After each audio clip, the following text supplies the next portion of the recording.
These kicks are wild. Trust me.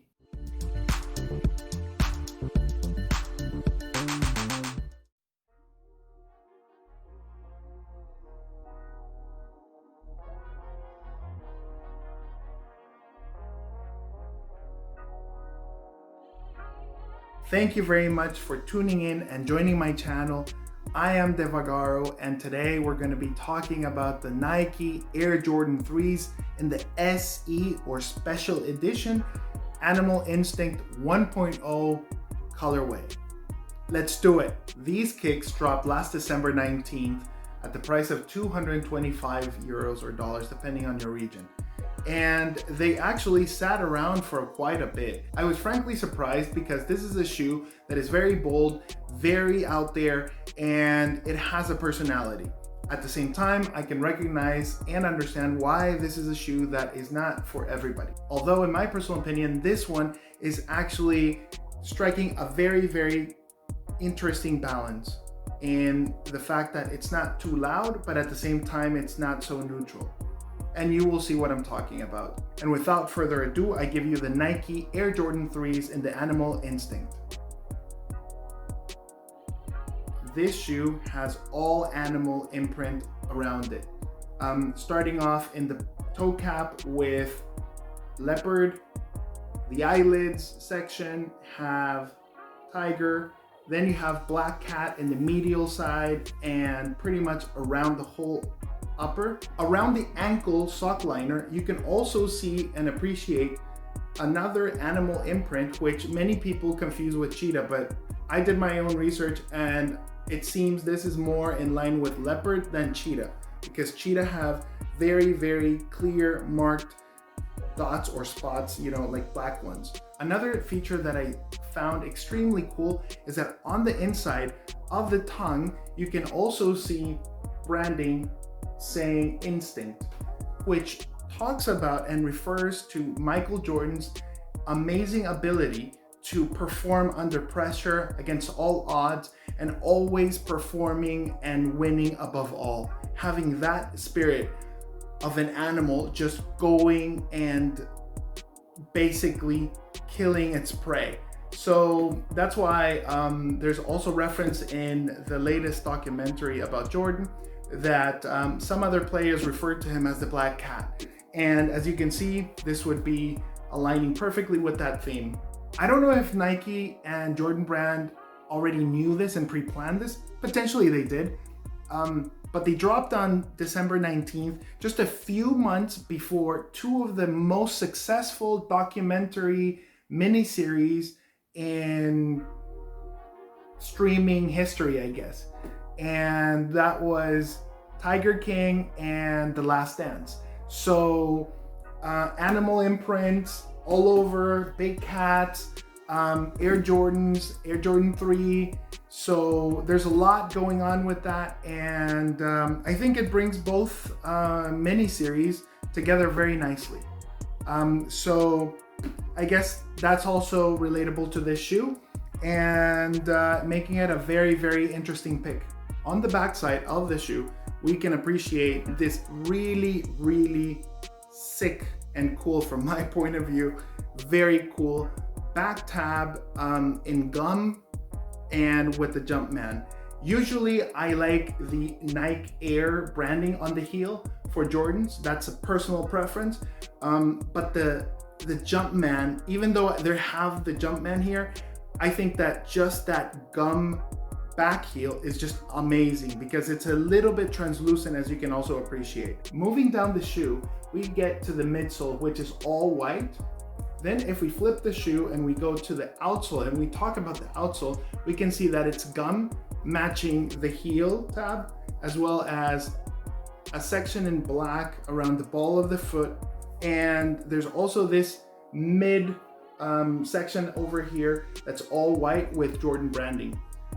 So I think that it's a very nice combo that they have for the outsole, although nobody ever sees it.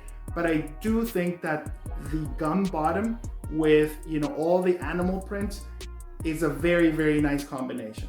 This Jordan shoe also features the vintage and classic air unit providing additional support to the heel of the foot. If you'd like to make this shoe a little bit more daring even and break that balance that I've been discussing earlier today, is you could definitely go with a lace swap. So you could throw in a lace swap, white, off-white, or you could throw like a red, or even you could do something that matches the back heel tab.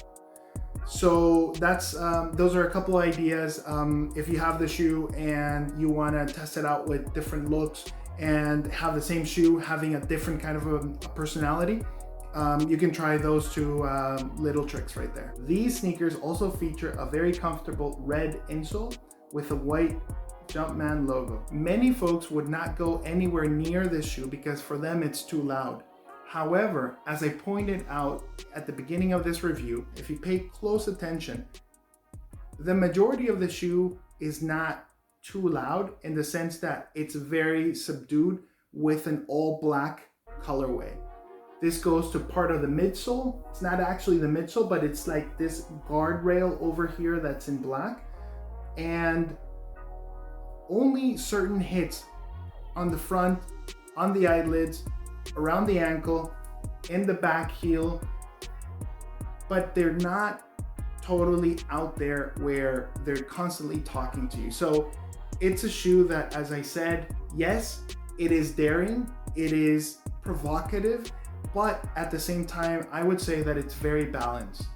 One other feature that's very interesting to point out is that it doesn't have any swooshes around the shoe at all.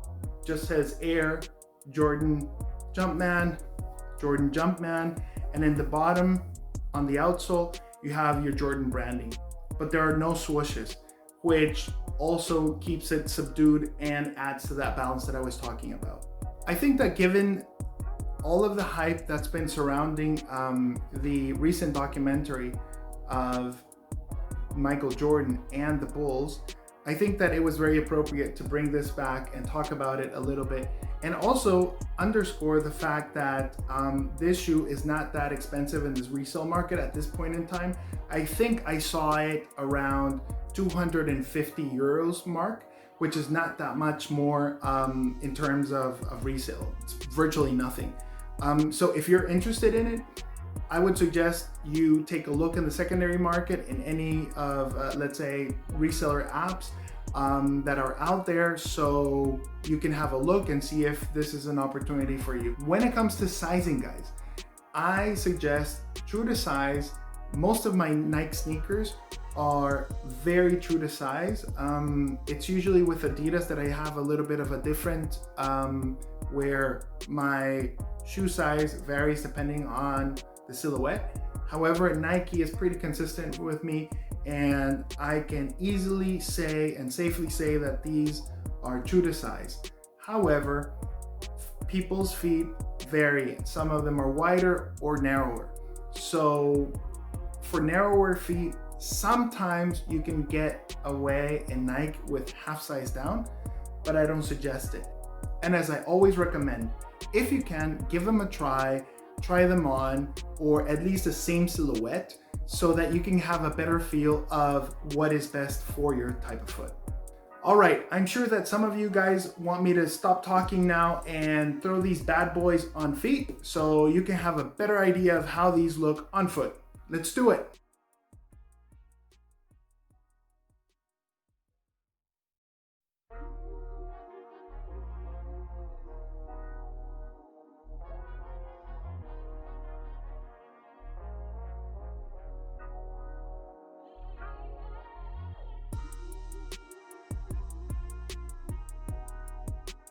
Many of you watching might have already heard about the Animal Instinct 2.0s that were released recently here in Europe at the price point of 250 euros. And quite frankly, not because I have them, but these are way better in my opinion, because those were an easy pass, and I'll explain why.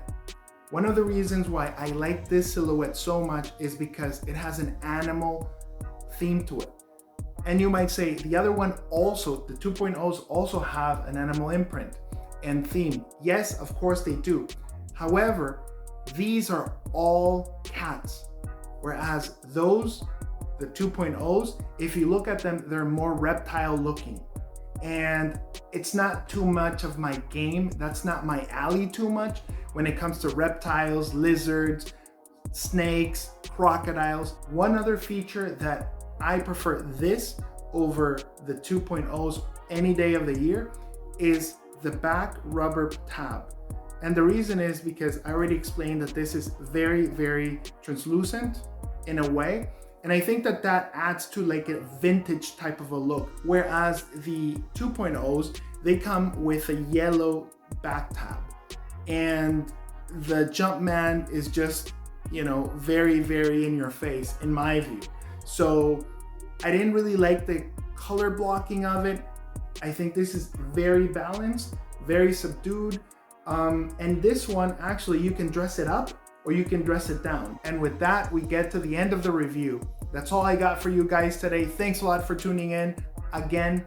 And please let me know what you think about these shoes in the comment section down below. And also very curious to understand and to hear from you guys. Do you prefer the 1.0 or do you prefer the 2.0s? So guys, at the end of the day, either one of the two kicks is a great option. And it'll come down to your personal preference and your personal taste, as well as your personal style. I hope you were able to take something valuable from this review today that adds and incorporates to your sneaker philosophy. Thank you so much for joining. And please, if you enjoyed this video, give it a like, hit the notification button, and subscribe, because that supports the channel a lot. I hope to see you next time around, and thank you very much. You know how it goes. You do it better than I do. Always fresh, never stress.